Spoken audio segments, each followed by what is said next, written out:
প্রতিদিনের চিন্তা ও প্রার্থনা। 13ই আগস্ট। দিনের প্রধান চিন্তা, অসহিষ্ণু বা বিবেচনাহীন হইয়া নিজের আনন্দ নষ্ট করিও না। মুখস্থ করা যায়, আজ আমি গাহি সেই গান, শিখাইলে তুমি আমারে যে গান, সে গান হয় না পুরাতন কখনো আমার কানে। উপদেশ, সুখ ও নিরানন্দের উৎস একই।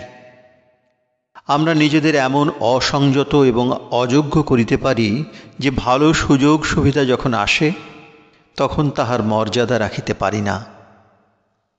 আমরা যখন সত্যনিষ্ঠ হই তখনই আমরা অহরহ প্রফুল্ল হইয়া থাকিতে পারি। তাহার কারণ সত্য এক প্রদীপের মতো উজ্জ্বল দিব্য আলোক শিখা। সে প্রদীপ যখন জ্বলে তখন সকল অন্ধকার একেবারে মুছিয়া যায়। স্বর্গ কোনো কল্পনাসৃষ্ট অস্পষ্ট জিনিস নয়, ইহা আমরা নিজেদের ভিতরে গঠন করি।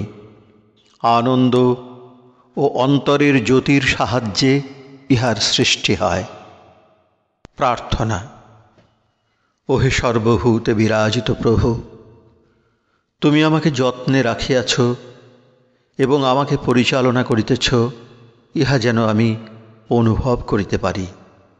তোমার আবির্ভাবের অনুভূতি আমার কাছে এমন সুস্পষ্ট হোক যে আমি যেন আমার সকল বিশ্রাম ও শক্তি তোমার কাছেই পাই।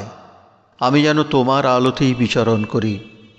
কখনো যেন আমি মুখ ফিরাইয়া অন্ধকারের দিকে না তাকাই।